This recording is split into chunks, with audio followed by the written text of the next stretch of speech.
Hi, guys. Welcome to Real Food Recovery. We are on episode 22, being a peacemaker.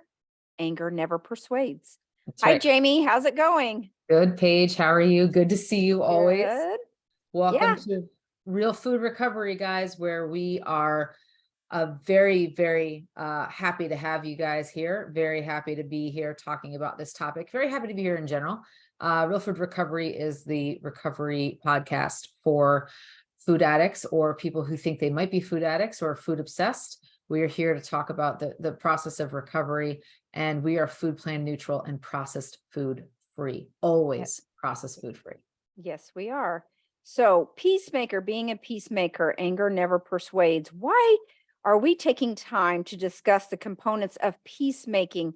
What even is peacemaking, and why would we be talking about that on a recovery podcast of all things?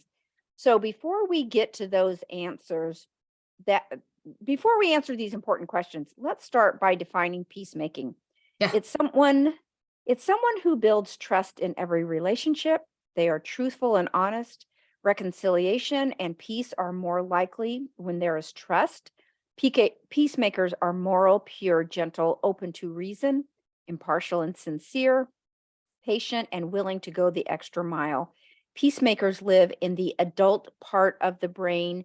In other words, not ego driven. That's So, right. I think about that a lot, about how I stop when I have a response to something and I think, okay, is this an ego driven response or what am I trying to do here? So I'm glad that we brought that part up.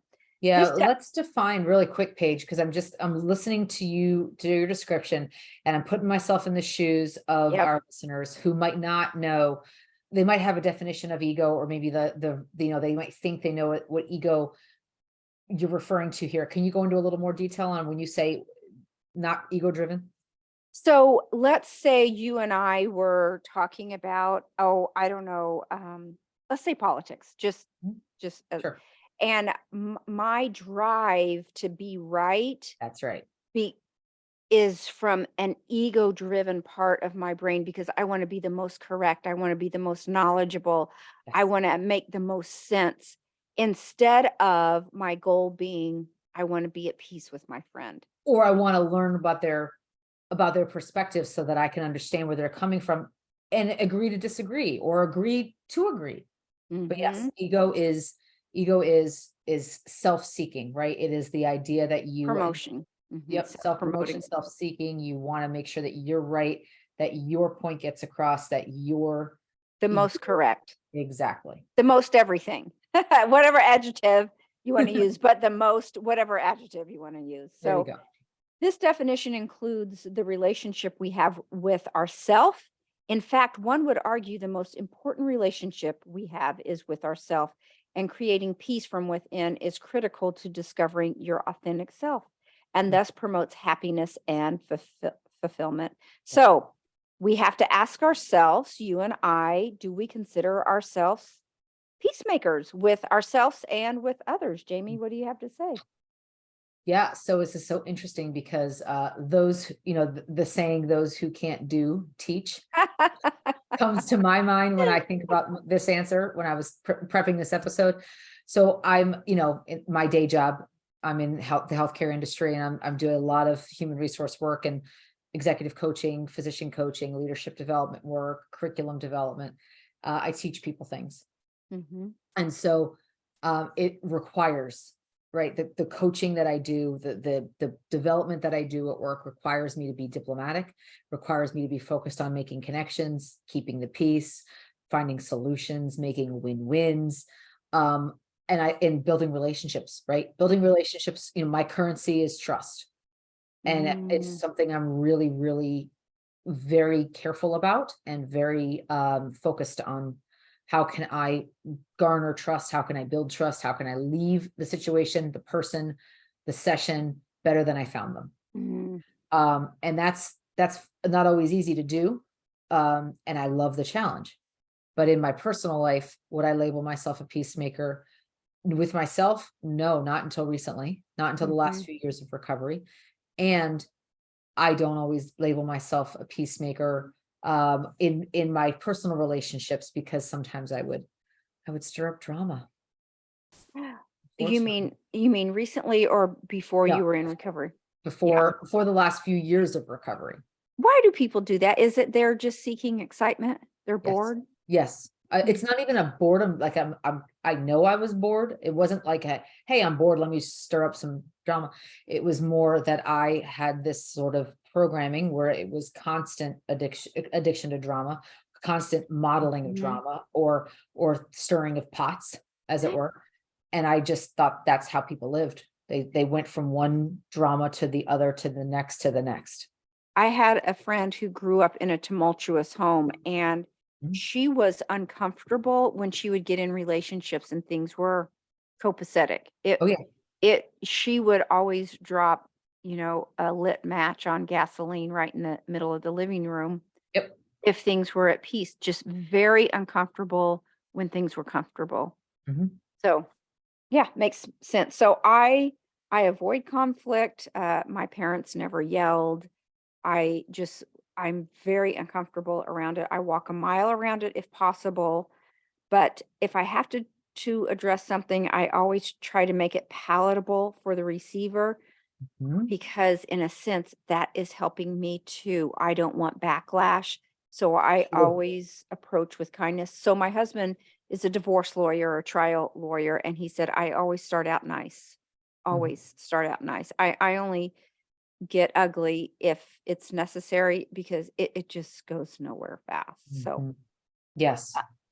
we believe a huge part of addiction recovery is about making peace with our addictions and reparenting the parts of us that were wounded and stuck in the past. At Real Food Recovery, we believe that every part of us has a positive intent, even if its actions are counterproductive and or cause dysfunction. Yes. Yes, even our addictions, That's right. right? That's right. Yes.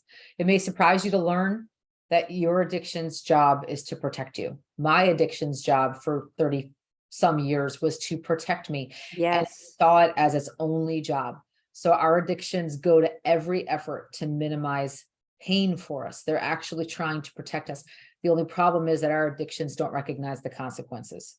They're Right. in the moment trying to put out the pain, put out the fire, stop the suffering. They're not thinking about the world that we live in of hyper palatable, hyper marketed foods and food like substances. And this consequence, right, of their addiction that they're trying so dearly to protect us with is actually, compromising our health. Right. Addictions don't understand consequences. That's not how they were engineered to Yeah. know consequences. So, in a backward way, protecting us and keeping us safe is their goal, which is why I have changed my philosophy around addiction. And we'll get a little bit more into that. So let me explain with an example. So most of us start with using food as comfort from our earliest age. Unfortunately, this habit will lead us down the road to addiction and thus relying on comfort food to soothe an aching heart from whatever form that takes. If Yes. we're sad, angry, lonely, bored, but Mhm. as we mature, we become more aware of the negative effects of addiction and how it impacts our lives on a daily basis.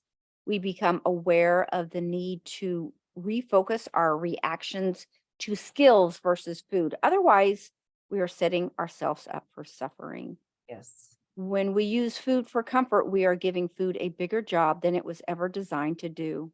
Skills can show up in many forms, and we have to try them all on to see what fits us best. Music, nature, walking, connection, deep breathing. When we are deep in addiction, it robs us of peace and removes the opportunity to enjoy the simple pleasures in life. Mhm. Yes. I love that example. And, for me, I used food as comfort from the very earliest of ages, right? I was nursing and I was Mhm. using food for comfort. Mhm. So this habit did lead me down to that road. And when I thought about looking at, comfort food, it was it wasn't about the food, it was the comfort that I was looking for. It Right. was it was distraction, it was maybe even numbing, right? When it was more advanced, I would numb myself with it. I would eat so much that I wouldn't feel anything anymore except tired or satiated in a short-term way, Mm-hmm. in a chemical way. And Mm-hmm. I would numb myself from life, numb myself from pain. And it got to be that food was the transaction that I used, right? It was the currency that I used to do Yes. everything in life. And now, that's why I love that we're talking about this with the peacemaker topic, because now peace is the currency that I want to Right. trade with, Totally. not Totally agree. Yeah, in the past, science pushed us towards attacking the addiction, making it our enemy, or plainly put, fighting back, or even using harsh language. But with evolving discoveries, we have had this new awakening that making peace and treating our addictions with compassion is much more effective. Jamie, you have a story about how you've evolved in your recovery perspectives with a reparenting approach. You want to tell us about that? How you went from fighting the addiction to becoming a peacemaker with your addiction? In fact, do you even call your addiction your friend, or how do you? So because I'm in the phase of recovery that I'm in now is all around reparenting and understanding how the childhood traumas and childhood experiences affect me as an adult still today, and affected me in fostering and growing my addiction. So I do a lot of work with my inner family. There's a whole world of education and a theory and a practice called internal family systems, founded by Richard Schwartz, an amazing practice for people who want to understand all of the parts and pieces inside of them that make up their whole person, right?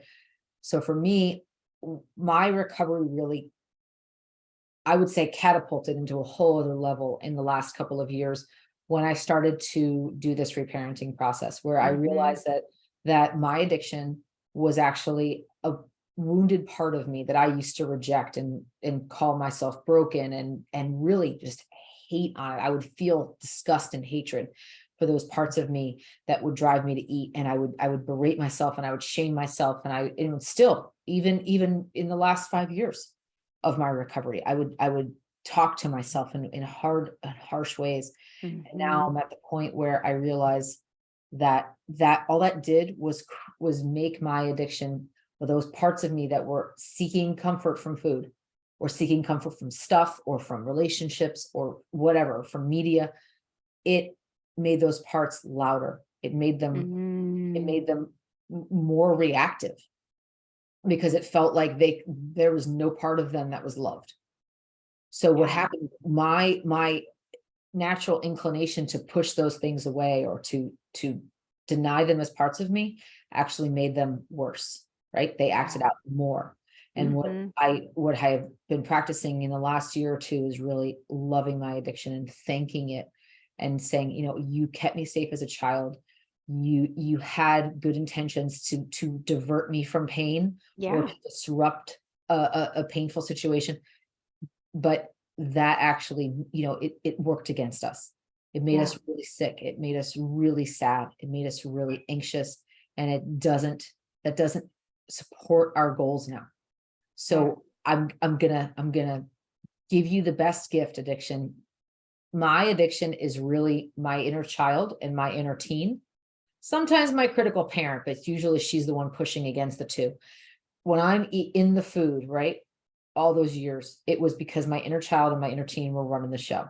We want it. We Mhm. want this now. It has to be this, and it has to be right now, right? It's like a child, and I would indulge them. I didn't know they were running my life, but they were. And Mhm. so now I'm at the point where I can say to them, guys, best gift ever. You get to go be kids. You get to go out in the world and do whatever you want to do. I'll take you wherever you want to go. We'll have fun experiences. I took my inner teen and inner child to Disney World last year. It was great. And you know what? Wasn't about the food at all. Never even ate at one Disney restaurant. Yeah. You know what I'm saying? Like, that's an example. I took my inner teen to concerts. I took my inner young adult to an opera at the Met when I lived near New York City. It was amazing. Like, whatever she wanted to do, I took her to do if it was an experience, because it showed her that there was so much more life to live than just in the food. So now these parts of me, I have a deeper connection with them, and I love on them. And then when they do act up, and they still do, and they're like, hey, would be really good right now is that food in the fridge. Mhm.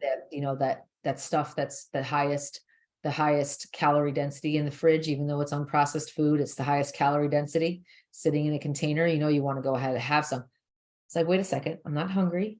I don't need to eat in between meals. It's not that's not what I need right now. What do you need right now? What are you feeling right now? And I'm able to connect with it and love it instead of saying, stop it, go away, I don't need you. Mhm. You're running my life, you're horrible. Would you treat a child, if you had multiple children in your life, would you treat one child that way and expect that child would grow and change the way the others are? No, it would become Mhm. disruptive. Yeah. I love that so much, and I'm with you. I've done a total 180 with my philosophy too, and I've taken some online coursework on the internal family systems, and I now when I get in a tough moment with myself, and again, the addiction will rear its ugly head from time to Uh-huh. time, and I have cravings or Yeah, um right. Or food thoughts, right? yeah, I've tried to change the internal dialogue to thank you, addiction, for trying to help me right now. You've done such a good job for years trying to keep me safe and out of pain. But now that I've matured, I understand that there may be a different approach that will land more gently on my system. And if you don't mind, let's give those a try and see how they work. But thank you again. You can rest easy now. You don't have to worry about me. I love you for all the things you've done to try to keep me safe. That's right. Once I understood that the addictions doesn't have consequences, it really was not trying to hurt me. It really was trying to save me, keep me safe, keep me comfortable. And how could you not have compassion for that? Even though it was in a backward way, Right. you still have to have Exactly. compassion for that, and Yeah. I have to have compassion for myself that for years with my coaching, I have taught the philosophy of being harsh. You just speak up to your addiction, say, Oh, "Leave the yeah. room," or "Go to Me your too. room," or "I'm done with you, and I'm not talking to you right now." I mean, I can't tell you how much advice I've given Oh, me too. like that, and I feel sick about it, sick. Me too. So, I hope that all those people that I have misled have found this better, gentler way, or we will cross paths and I will have an opportunity to now right what I did wrong through ignorance. But yeah, I love this emerging science. It's going to change the addiction world, I think. Absolutely. And you know what, Paige, that's really very, very vulnerable of you to share this, right? Because I did the same thing as a coach. And guys, Yeah. you know, when we're coaching, or you've got people with degrees and they're writing books or they're teaching courses or whatever they're doing, researching, guys, this is the beauty of recovery. We're constantly learning, we're constantly growing, we're Mhm. constantly being proofed or proven right or wrong. And that is the beauty of why recovery works. And the best part is to admit, like, hey, that was old science, or that was old theory, Yeah. and it doesn't Mhm. hold up in practice. So here's what Mhm. does. Here's what the research Mhm. tells us now. And it actually shows a lot of maturity on your part, Paige, as a coach and as a counselor in this field. And it also, you have to stay humble and say, hey, I didn't have all the answers. And isn't that awesome? Right, and that's where I try not to operate off the ego part, That's because right. the ego part of me could very easily shove that underneath the couch and let's don't talk about Right. that. That's But I right. no, but that's why we're here, and you know what? That also is part of inviting peace. That Yes. brings peace to my mind too. So let's talk for a minute about, have you ever approached someone with harshness versus gentle and loving? How has that worked out for you? Jamie, you wanna tell us? Not really. So, it doesn't, my mom used to always say growing up, this is, oh gosh, she said it all the time to me, which is ironic, right? Not really, because she was probably hearing me starting up harsh, but, you get more flies with honey than vinegar, Jane. Yep, mhm, She would, my mom use my too. first two names. And, I'd say, so I knew it was serious. Of all her quips and all her sayings, and she had a lot of them, an Italian mom in New Jersey had a lot of sayings. She, I'd say this one stuck with me because I didn't realize how right she was, right? In so many ways. Mhm, And, it's biblical too. I mean, it's literally everywhere in the Bible.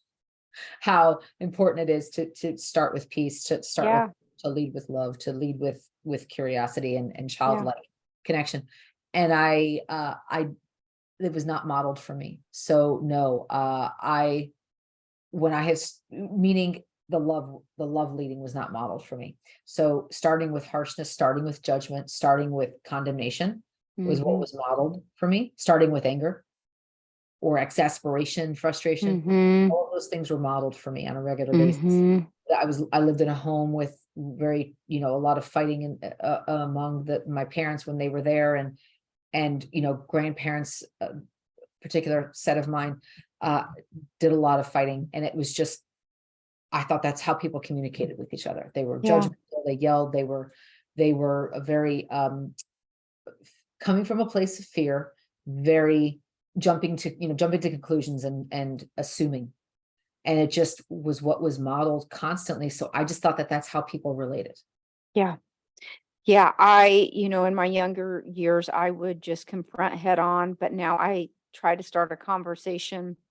I know it's going to be a difficult one because I love you so much. And then, go from there. It's a total game changer. Again, it's palatable for the receiver, it keeps them off the defense. I often tell people when I'm coaching them that their day starts the night before. And Mhm. it's the same with conversations. The end is written from your very first words.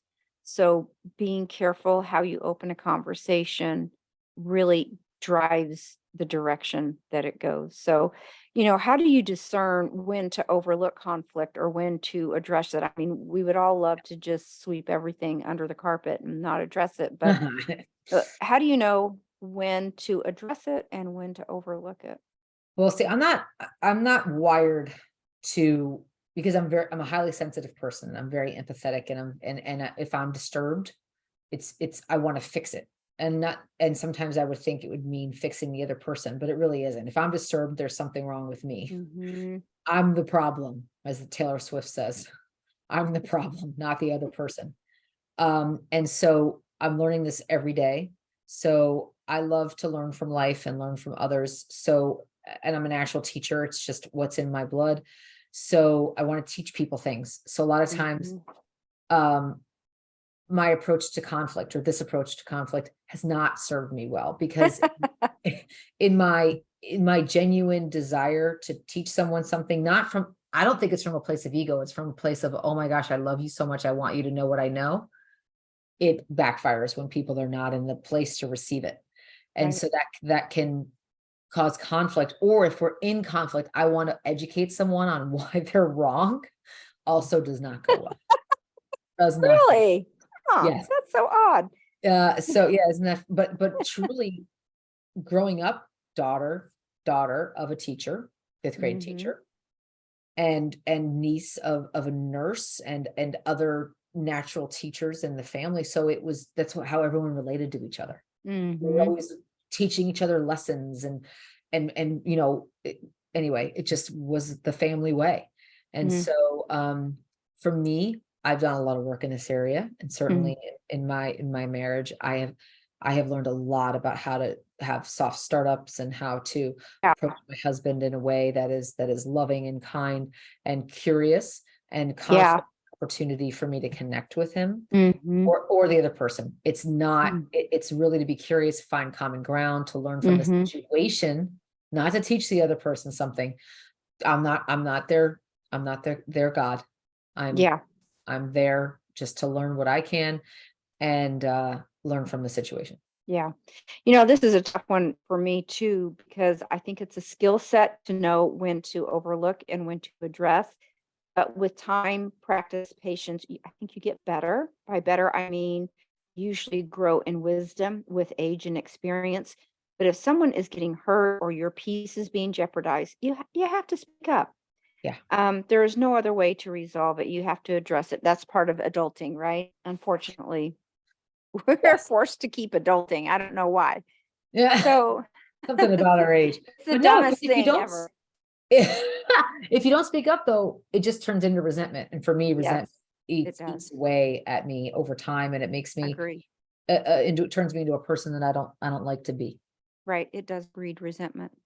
So, I think we've covered the importance of peace. So now we can finally answer our original questions with a little bit of science. Yep. One thing that we know is that stress causes cravings because when the stress pathway is activated, it vibrates the craving pathway that lies adjacent to the stress pathway. So, if this is true, we understand that peace invites calm and a calm brain never craves. That's why the subject makes it to our podcast. Our ultimate goal in life is a calm brain. So the Yes. opposite must be true as well, then. Anger and hostility increase the need for comfort, thus activating the addiction. Yep. So And this, taking you away from your ability to discern, your ability to oh, hear, right. to hear spiritual guidance, your ability to self-soothe, your ability to not react to life, right?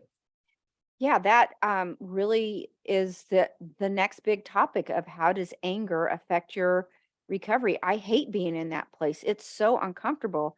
I can't think straight. I can't settle down, so I avoid it at all cost. I have loved the major focus on being able to calm myself when I'm upset. So in a way, anger has taught me many lessons and forced me to grow in peace. I feel bad for any of our listeners who are listening to this episode and they're not able to watch it on YouTube. I hope you go back and watch it on YouTube, because when Paige was just describing how she hates being in the place of anger, it's so uncomfortable. I just wanted to lean forward and be like, tell me what that's like. Like, I have no idea. What's it like to just hate anger? Like there's a famous meme that goes around of like Gene Wilder and Willy Wonka, and he's like sitting there like this, like Yeah. usually some salty phrase underneath it. That's how I feel when I hear people talk about like how anger has nothing for them and they can't, Oh, they just don't, there's no use for them. And I'm like, but anger was everywhere growing up. Like yeah. it was the currency. It was what we Mhm. used. It was how we talked to each other. There was always a lot of emotion, and there was always a lot of anger. And if you didn't, hear something or get something, or life didn't go the way you wanted it, you got angry, and it was Mhm. accepted and almost laughed at and encouraged. It was just this thing that everyone did in the family growing up. And Yeah. so I thought everyone was angry, and it was okay to be angry at things. And everything that angered me, I just let my anger out because I didn't know any better. And I'll never forget my poor ex-husband. I mean, he dealt with so much of that because I had no idea that I was my perspective was so skewed. I had no idea. And my poor ex-husband sat me down one day and he's like, listen, you're, this anger thing you got going on is not getting better. It's getting worse. And I don't know if you know that that's not the way to live life. I'm like, what are you talking about? Like, it's like, I'm not angry. It's fine. And then of course I got angry. Right. So, and and he told me, he's like, you're kicking the can down the road by not addressing this family legacy of anger. Like, cause he could see it in the family. He'd been around long enough to see that the Mm. family dealt with things with anger. And he's like, I don't, do you not see it? And I was just like, what do you mean? Like, you grow up in it. So you don't know what you don't know. Yeah. And now my being led by emotions, which is how I lived most of my life up until my 30s or so, is such a draining, Oh. probably my 40s, such a draining and dysfunctional way to live. Oh, yeah. Today, I'm happy to say anger is an opportunity for me to work my tools of recovery. I'm Yeah. very, very tuned in with my body's responses that indicate anger, and I'm able to head it off at the pass 8 times out of 10. And that's growth, because Oh, yeah. not that long ago, it was maybe 1 time out of 10 that I'd be able to head off the anger. Yeah. When your ex-husband approached you, was that a pivotal changing moment? Did you listen to him or did you just make him sleep on the couch? No, no, I Mm. felt so ashamed. I felt so ashamed because I didn't know that there was You anything wrong you took with. it in. I took it well, and I took it in as there was something wrong with me because I couldn't do anything different. I didn't Mhm. understand that there was no way I could have been different. And he didn't understand that either, right? There was no way I could have turned out any differently, Right. that I wasn't actually making a choice to be a big jerk, and I wasn't making a choice to be angry. I was literally just doing what was programmed inside of me. And I was reacting to the food. I was reacting to the ups and downs of blood sugar spikes and crashes from the processed Yeah. food that I was using and trying to moderate Mhm. back then. And I didn't understand that there was another way to be, that it wasn't acceptable. That's why I'm fascinated. I've heard you and one other person in my life say, there's nowhere to go when you get angry. And I'm just like, Yeah. what's Yeah. like It's an end road. It's a stop sign. crazy to me. Yeah. So, as you were talking, I was just thinking about how closely anger is related to addiction because it has to be a way to, in a backward sense, try and comfort you or keep you safe or keep you Yes. protected. Yes. I'm going to come out swinging before you can get me. And so, yeah, it's in a weird way trying to self soothe. So interesting. We should do a whole episode on Mhm. anger and anger management. Yeah. So, it's we do live in life, so the life situations are going to happen. So is it valid to be frustrated at times? Of course, Yes. that is going to happen. Yes. But We're then, humans. yeah, unfortunately, we are human. And so then, since we know that it is valid, obviously, what's the best way to handle it? And I have an example that I came across that I really love, and I think this does a great way of showing how to handle a sticky situation. So Yes. here's an example of two different approaches between a boss and employee.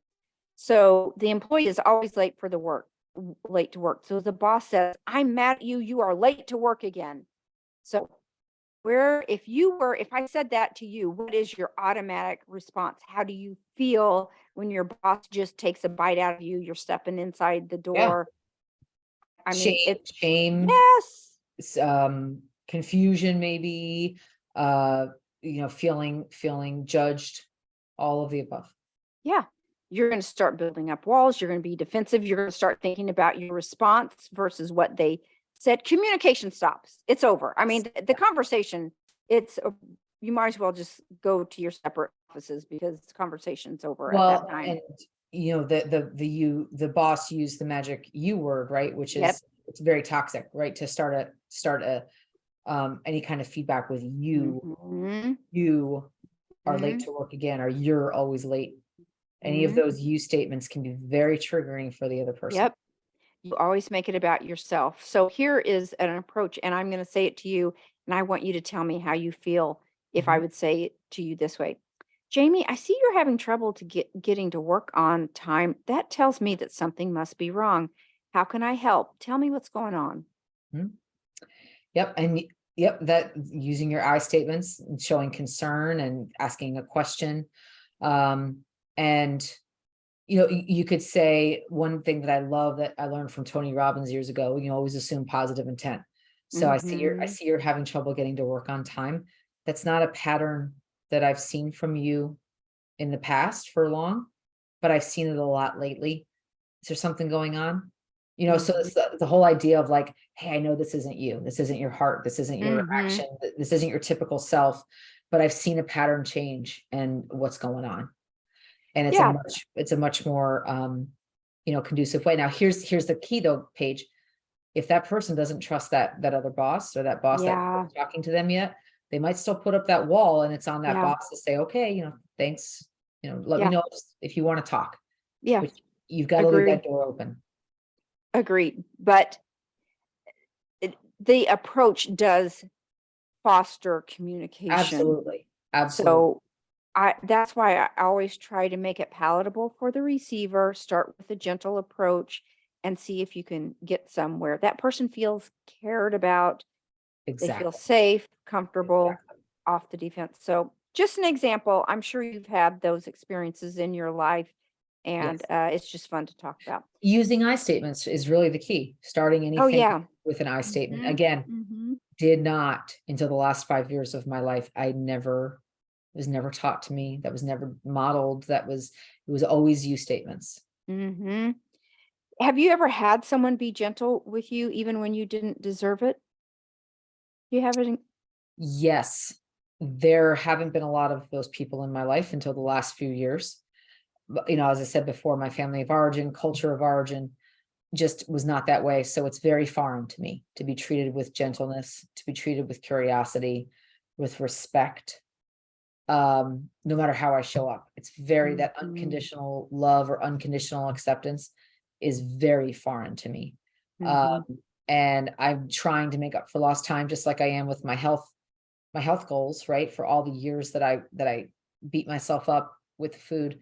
Now I'm doing the same thing, trying to make up for lost time by practicing this response with others. And when I don't, or when I show up in a way that seems frustrated or seems overwhelmed, it's not because I'm judging the other person. It's because I'm coming from a place of fear of Yeah. either not understanding something, or not getting something that's important to me, or losing something that I have that's Mhm. important to me, right? And Yeah. it's not tangible. It could be an ideal, it could be a value, it could be something that makes me feel threatened, but it comes from a place of fear, and that deep ingrained fear just comes from, the childhood I had, and the family and the society and culture of origin that I was raised in. I'm Yeah. not proud of it, but that is, I'm going against programming that was not only modeled for me, but it was also given to me genetically from Yeah. generations before me. Yeah. I don't have any specific examples. My husband's always gentle with me, even when I'm being a pill. So I appreciate him for that. That's He's amazing. just always has a kind approach. And I can proudly say that Jamie and I rarely differ on things, but when we do, it's only slightly on a very few topics, but we are the exact same on how we treat one another, and we're open to listening on what the other person has to say with great respect always. So that means if I have a concern, I know even before I approach her that she will meet me with kindness and an open ear. I'm never on the defense. I have that trust that we talked about, Yeah. that we will compromise to where everyone's happy. And I know that we both have each other's best interests at heart. So Yes. that makes a huge difference in Huge, relationships. huge. So what are the benefits to being a peacemaker? Let me rephrase that. Who benefits most when we are peacemakers? And I'm going to say I'm the biggest benefactor. It's Mhm, almost selfish because I don't want to invite trouble in my life. mhm. Also, I look at conflict as a time commitment. I can easily resolve this. It'll take me 5 minutes, or I can drop a bomb and make a big brouhaha, and it's going to last days, weeks, months, years longer. It's a math thing. That think of yourself. I mean, I don't want to go through all the time commitment that it takes to be at odds with somebody. That's not my goal in life. So, what about you? What do you think the benefits are? It's the same thing, that example, by the way, Paige, made me think of the processed foods.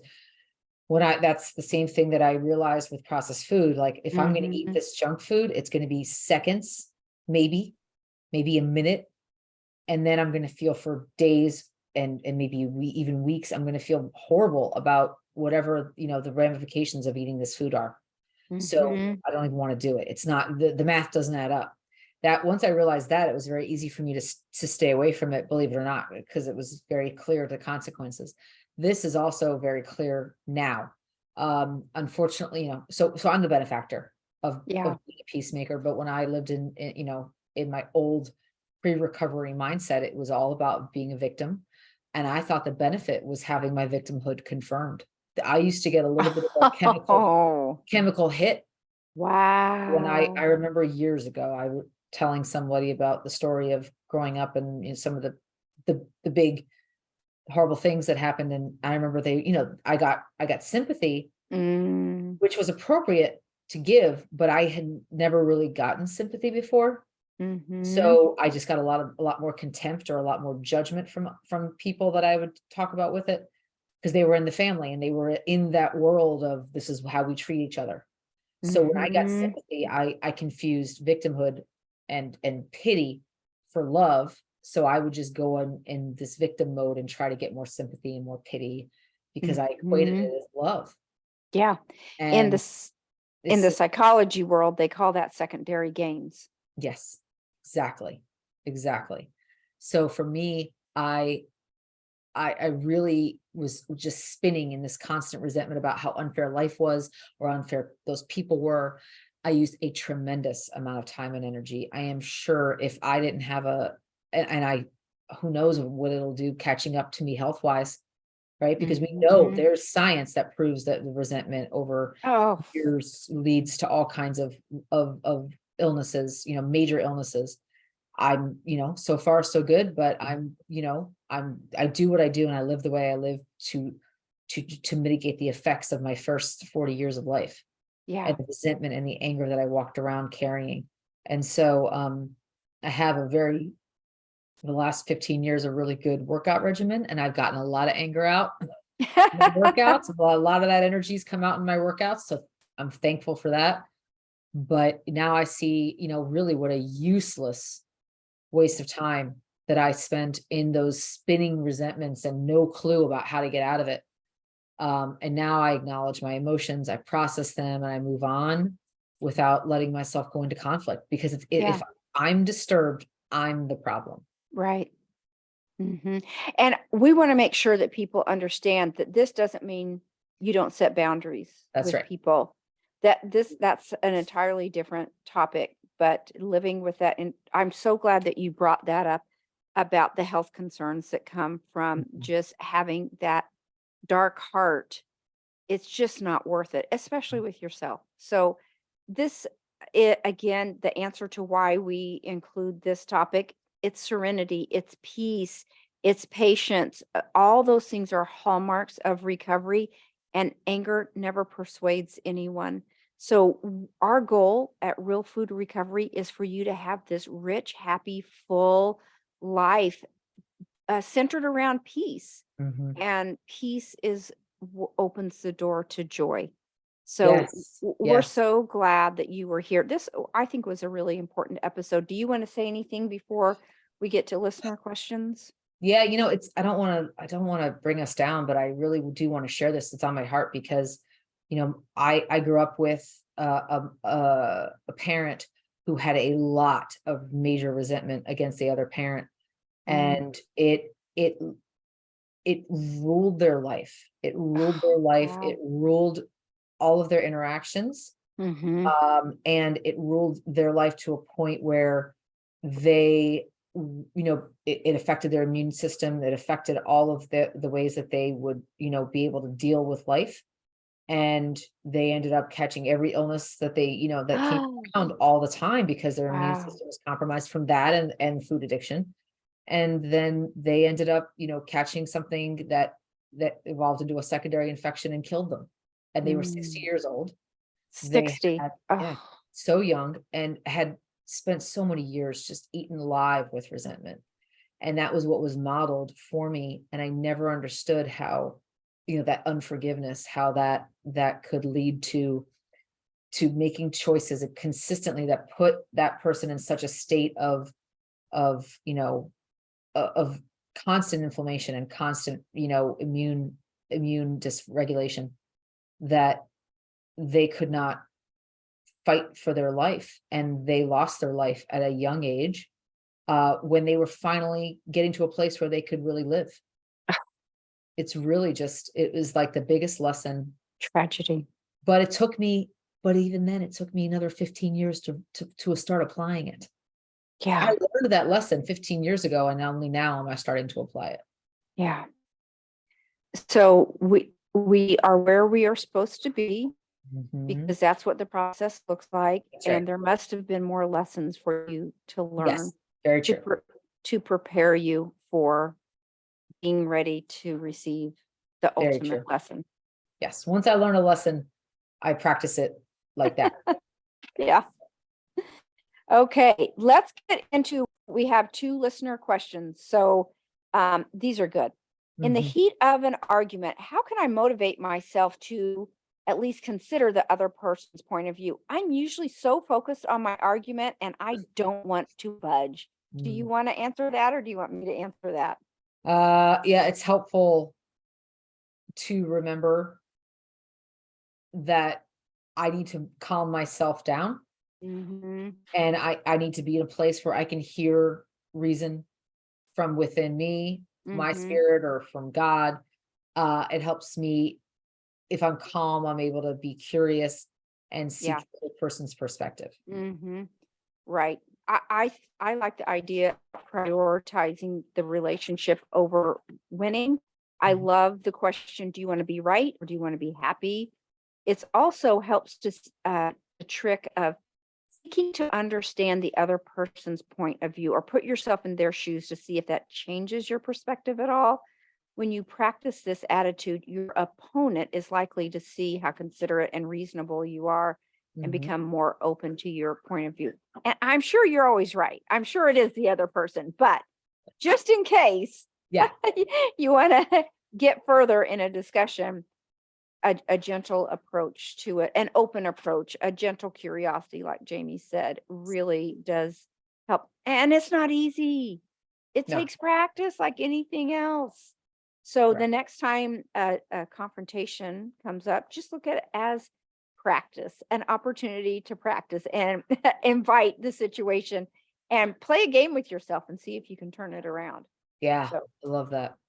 mm, How do you convey your genuine desire to discuss an issue when your spouse views any conversation in which you disagree as a confrontation? So I actually love this question. And this is something that when my husband and I got married, our first year, this was something where both of us were operating from a place of ego.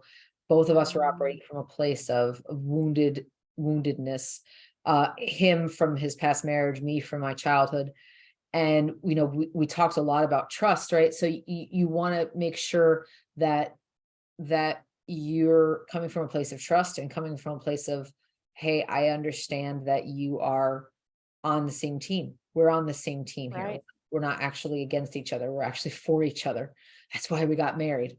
And Hmm. that's in even though your spouse might not be there, if you can get to that place, Yeah. can do a lot more good for the conversation by modeling that for them and by staying calm and by explaining yourself and letting it go if he doesn't understand or if he wants to turn it into a confrontation. You Hmm. can't do anything about that, but you can simply repeat that, hey, this is the way I'm looking at it. This is how I see it. You don't have I'm not trying to disagree with you. I'm just telling you my feelings. How are you feeling? Hmm. What do you need? What are you thinking?